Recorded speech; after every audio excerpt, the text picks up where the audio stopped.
This is Cindy Allen, Editor-in-Chief of Interior Design Magazine, and we are back yet again with my dear friend, Susie Williford, the EVP and Chief Strategy Officer. I say she's the queen of the National Kitchen and Bath Association, who, by the way, have 50,000 members strong. Hi, Susie. Hi, Cindy. So I'm so happy to see you, Susie. And I know, like at Interior Design, the NKBA stays current by providing critical and timely information to their members because of their strong commitment to research.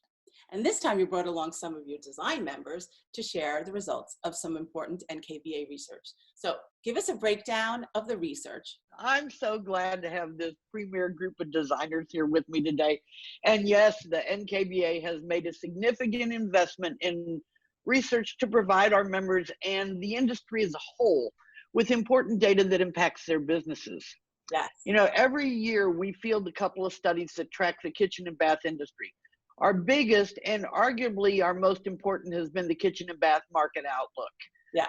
It scales and sizes the remodeling sector with an emphasis on the kitchen and the bath. And also on a quarterly basis, we update the market outlook with our kitchen and bath market index, also known now as KBMI. This helps us keep a finger on the pulse of what's happening in real time, which is very unique in the research world. We also track design trends. This one is super important because a number of our industry manufacturers use this to help drive their product and development plans as if what the market is looking for. And this year we've added a new one. It's called the Living Impacts Design, and it's a lifestyle and life stages study. So we're looking out 3 years and asking designers, manufacturers, showrooms, and remodelers to share what they believe are important, big, hairy things that will impact design. This is lots and lots of good stuff. Yeah, it is. And, you know, like with interior design, just like the NKBA, we really believe that being current is providing critical and timely information for your members, right? And so I think all of the research that you're doing is super important, super kudos for all that. And now a new one. Like when you do a new one, it's like, whoa, you know, right? Like how do we get the industry a little bit different? And in some kind of strange way, it happened at such a unique time period, right? Right, Yeah. right. Yeah, it's but like you were saying, one of the reasons why, you know, you do such an amazing job of getting information out there to the entire design world. That's why we're such a good partnership, you know. And now our annual design trend focuses on the what of design. New paint colors, new finishes, design style preferences, contemporary, traditional, that kind of thing. This study focuses on the why behind design decisions and really looks for the motivations behind certain design elements. It's about how people live and feel in their kitchen and their baths, which is our priority. Yeah, and you know, that's the thing too. It's kind of like right now, with what we're all going through, we are all living in our kitchens and our baths almost 24 hours a day. And we have new perspectives, and it's so interesting that it's happening now. Exactly. But what's interesting is this study was done pre-pandemic. And the results are actually reinforcing what's happening now. So it's real insightful. Yeah, no, that's amazing. Okay, so I want to dive in. Just to remind everybody, it's called Living Impacts Design. Okay, so let's keep that, Living Impacts Design. All right, so we're so happy that we have some special guests. Susie, you've brought along a few NKBA design members. Hi, design members. We have Kerrie Kelly from Kerrie Kelly Design Lab, Sarah Robertson, AKBD from Studio Dearborn, and Laurence Carr from Laurence Carr Design. Thank you all for joining us. All right, so we're going to start with you, Kerrie.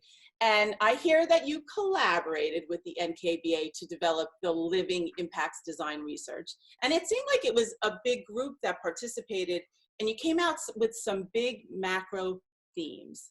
We sure did, and it was great. We had 750 respondents, and that was from everyone in the industry: designers, manufacturers, kitchen and bath specialists, dealers, showrooms, and those 4 macro trends. Can I tell you what they are? Tell me. Yeah. So we have connected living, simplified living, healthy living, and living in place, which all totally apply today. Yeah, it's kind of crazy. You hear that and you're going, oh my God, that is absolutely now. And I imagine that just the age difference also shifts how the perspectives are. So what were the ages in the groups? So we had millennials, age 23 to 38 without any kids, millennials with kids, Gen Xers 39 to 54, boomers 55 to 73, and then our silent or greatest generation, which was 74 and up. Mm. And how did it impact you as a designer, digging into this research and hearing from so many people? You know, it reinforced a lot of things. Being in California, we think we know this certain version of design, but to hear about it throughout the country is a whole other story. And so we were really able to capture different demographics through age. And then we also discovered this isn't only a lifestyle study, it's a life stage study. And we're seeing that come out in form following function and some other things, especially with a connected home that I'm sure you'll be excited to report on. Yeah, okay, so each of you are going to talk about one of the themes. And Kerrie, we're going to start with you. Your theme for, and everyone, living impacts design. So the first theme is connected living. And we know technology plays a big part in staying connected, but it's definitely more than just that. Yeah, so connected with technology, connected with people now more than ever, and then really connected to outdoors, which I know you're so passionate about as well. But when it comes to the kitchen, we're talking about open layouts so people can truly engage with everyone in their space, multifunctional areas that are designated for cooking and working at home, and now apparently doing homework with kids. Oh my God, isn't that crazy? It's so crazy. I feel so sensitive and feel so empathetic with people, you know, with families with kids and moms trying to do this and then take care of your kid. It's crazy. Absolutely. And another layer of it is just having those multi-use charging outlets so we can have that juice going at all times and be connected to people in our projects. We want to be able to find recipes and watch cooking videos and just be inspired in general. Yeah, absolutely. So I'm hearing you, and so I'm thinking, okay, our kitchen was first our office. Now we've moved it into an office. But the kitchen definitely was being plugged in all over the place. As my husband was listening to Jenny Can Cook and making bread for the first time, and he's Italian, he instinctively knows how to, and now we have bread all the time. Like every single thing is happening. It's like you guys were way ahead of your time, Susie. Well, and one more thing in that space, as you're doing all these things, we want large windows. And that's for daylighting, of course, but also to open up for ventilation, get that fresh air, get that vitamin D. So that was another part of the connected kitchen that really struck a nerve, for sure. Right, so, okay, so I want to ask you, so you're talking about connected living, and I'm thinking, all right, so how are we really staying connected in the bathroom, Kerrie? Okay, so just think about that voice automated showers and multitask features again. So where our mirrors are giving us the news or listening to music or even watching a video when you're in the tub. And then on top of that, when it comes to lighting, which we've discovered is so important, especially on calls like this, to have that integrated lighting through sensor or through just a touchless version of it. And let me ask you as a designer, so like, let's talk about maybe a project that you could compare it with. Are your clients like very open to all the connectivity in the bathroom now? Are you starting to specify new things that you hadn't in the past? Yeah, I think that's where value as a designer comes in, is they think they want one thing and we make them aware of what's available to them. So we're adding in little layers as we go, and as our manufacturers have this incredible innovation going along that speaks to wellness too, which I know we'll talk about today. Yeah, no, that's great. That's great. Okay, so Sarah is next. Hi, Sarah, how are you? Doing great. Yeah, we had a great talk at KBIS.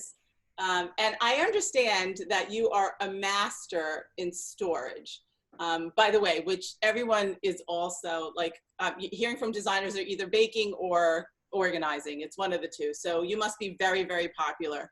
You should start a show. But so our second is Simplified Living, which is connected to this connected living. But talk to us about Simplified Living. Yeah, I mean, there's so many commonalities between connected living and simplified living. But what we're seeing, of course, on both of those trends is that walls are coming down, and windows are getting larger. And generally speaking, you know, we're losing cabinetry, or we're intentionally taking cabinetry away to open up our spaces to other things. So, you know, what's important to think about then is, as we lose the quantity of cabinetry, we have to be really thoughtful about the way each cabinet's designed, what's going into that cabinet, how's it being used, who's using the cabinet, what times of day. And it becomes kind of it's a new challenge for the kitchen designer, really, to be maximizing what they have left once we really open up the kitchen. Are you like that type of person? You always were very organized? Oh, that's such a good question. Yeah. I think I'm a bit ADHD, actually. So I think organization for me is kind of my way of battling that. So I've always been, you know, the person who wanted to have my drawers really well organized, you know, in my dorm room, you know, all buttoned up and neat. So I'm not exactly OCD, but I love knowing where things are. I feel like it just helps me get through the day.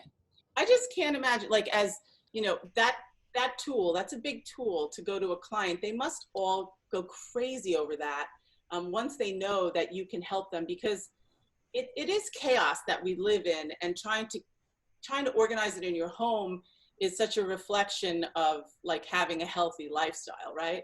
Yeah, I mean, that's such an interesting point, because essentially, you know, our lives are chaotic. The earth, the world is a chaotic place, right? And for humans, we find comfort in kind of taming that chaos. And so we have to think about the way we work as designers, that's part of our role, is helping our clients to tame that, and to really be able to get that sense of comfort out of having things organized and having things, you know, you go back to the simplified living, of having a place for everything. You know, I think about it as that old saying, you know, a place for everything and everything in its place. Exactly, exactly. So if you just joined us, I just want to check in with everybody. We're having a lively conversation with the NKBA and some design members on a very topical and interesting research that just happened. It's called Living Impacts Design. Okay, so we're keeping that umbrella, right?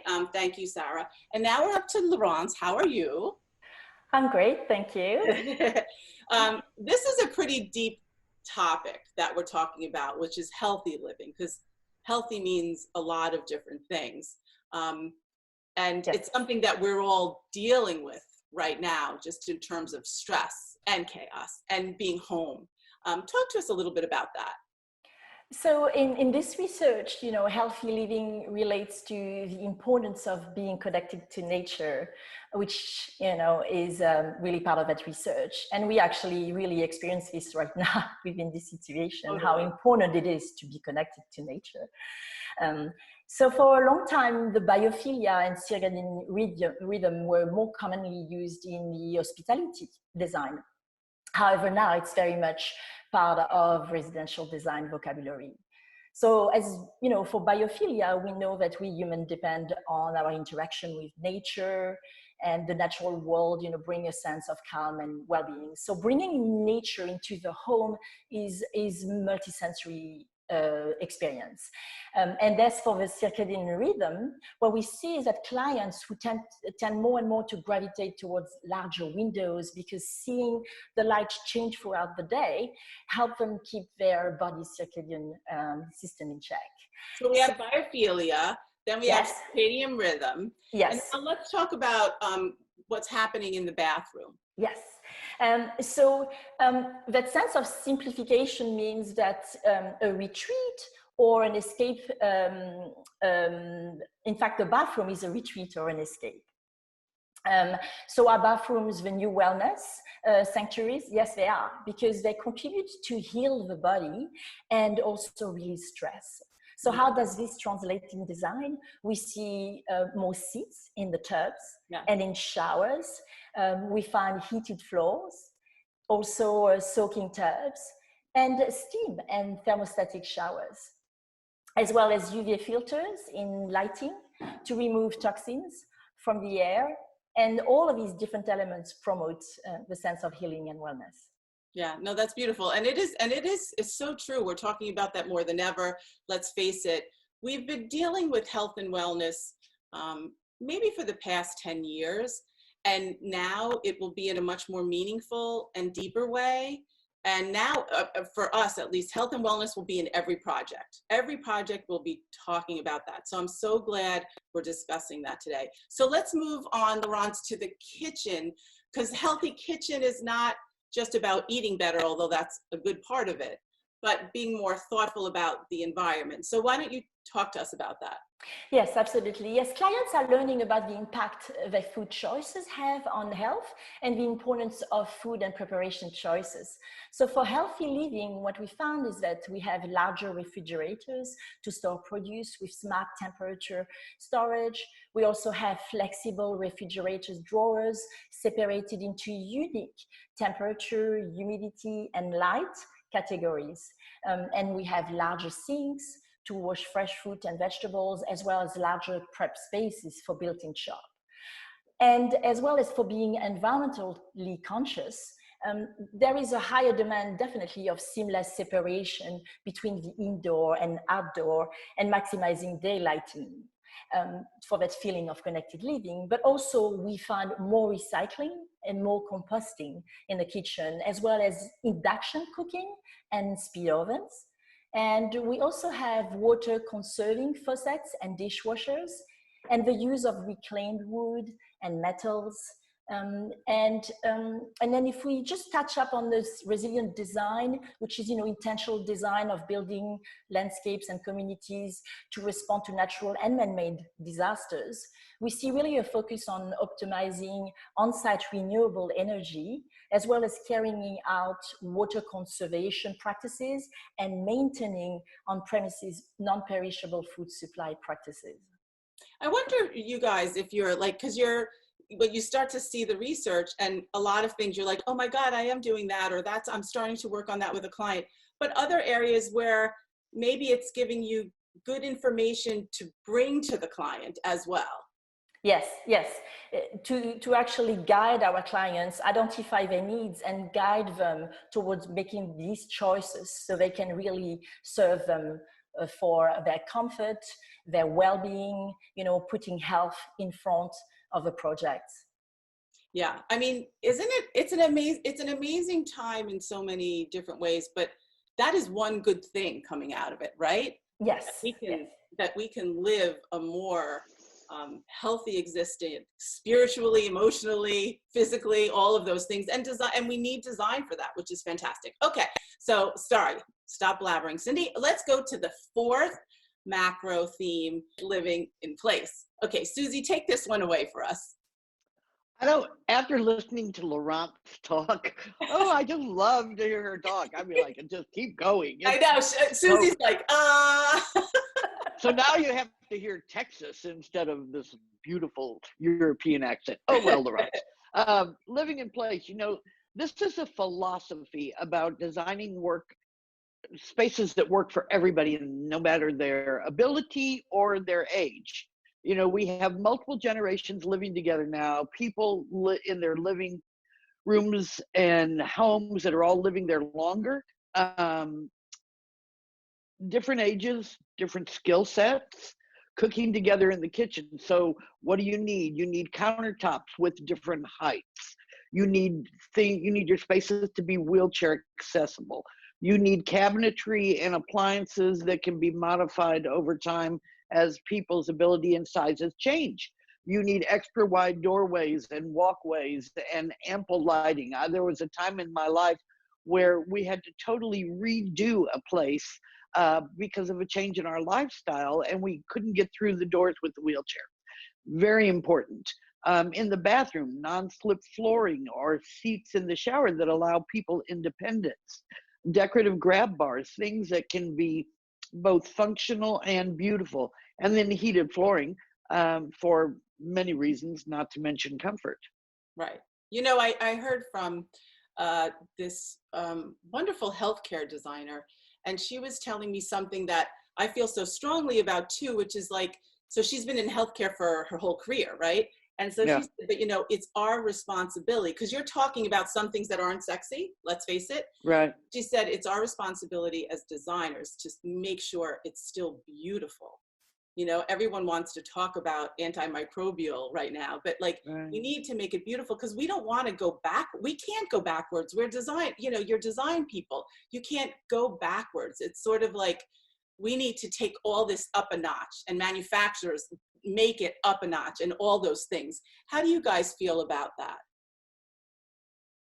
Well, I'm just going to say that I think our members, our manufacturer members, have done a phenomenal job of making beautiful bidet seats, beautiful seats in the shower, made out of teak wood, things that are durable, things are safe, and they're beautiful. So, you know, kudos to them. They listen to the design community. I'm not a designer. We have the experts here.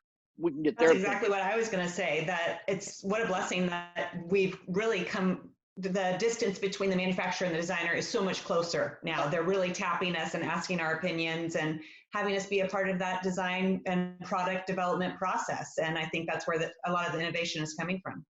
I completely agree. And I do think that the manufacturers and the designers are like so tight right now. And we're seeing such beauty. We just have to be on it, especially in places where it was okay in the past not to look so good, not anymore, right? We all say no. We all say no to that. Laurent, you were going to say something. Yes, I was about to say, people spend more time home as well. And so they really have time to understand what they like, what they don't like, and how much they hate this, you know, bedroom, bathroom, kitchen. And so their sense of aesthetic is actually really developing, you know, and more choices as well. And I wanted to add on the sustainable, you know, thoughtful for the environment. We really see manufacturers now really not only really pushing the envelope with upcycling and circular, you know, furniture and furnishings, but also let's just keep the beauty of it. That's, you know, it can be functional for the environment and for wellness and health, but it can also still be beautiful. This is what we do. Aesthetics, you know, beauty contributes to well-being. Absolutely, that's our responsibility. We're going to giving a round of applause to the manufacturers right now. Round of applause. Round of applause.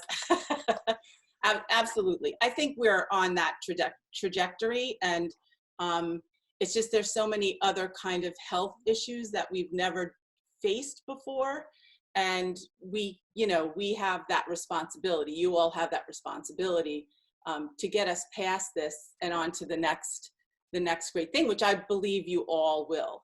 And certainly it's so interesting, Susie, that this research is timed so perfectly and completely aligned with what's going on. No, thank you. This research, the amount of time and effort that we put into it and money to make sure that we can put back the information that's needed, quite honestly, just to brag a little bit, it's been noticed now by the national press, by some of the larger investment groups that are looking to us now to give them the information that they need to make decisions for business going forward. But, you know, not only kudos to our manufacturers, also kudos to our design community. For sure. Because a lot of times they have ideas or creative juices are flowing that they could keep to themselves, but they share. And because they share, it's something that can be given to everyone. I mean, even like when they enter on their design awards, Sarah was a big winner this year. And she had so many inspirational ideas that you put out there when you enter a contest that now you're sharing, right? Yes. So it's all pretty wonderful. And you know, I'm real proud of what we do. And the NKBA, what we live to do is to connect the design community with the manufacturing community and the remodeling community. We are a connector, and it's proven now that works. I completely agree. And designers, you know, you all have my hearts, and it is so it's so touching actually just to see how much everyone is really coming together in a much more meaningful and deeper way. So this was really good stuff. Thank you all so much. I want to thank the guests, our NKBA members, designers, Sarah, who won big this year, Sarah Robertson. Thank you so much. Kerrie Kelly, who really helped with the research. Thank you. Laurence Carr, the most beautiful accent, and we have to meet up in New York. And of course, Susie Williford, you're amazing. Now, we just scratched the surface on the research, and there's more data. You can purchase a copy on the NKBA website, nkba.org/store. I think I got that right, Susie? You did. Okay, all right. So design, living impacts design for sure, and we need that to move forward. So I want to thank all of you. God bless you all. Stay safe and keep designing. Go forth and design. Thank Have you. a good one. Thank Thanks you. a lot. Bye. Bye-bye.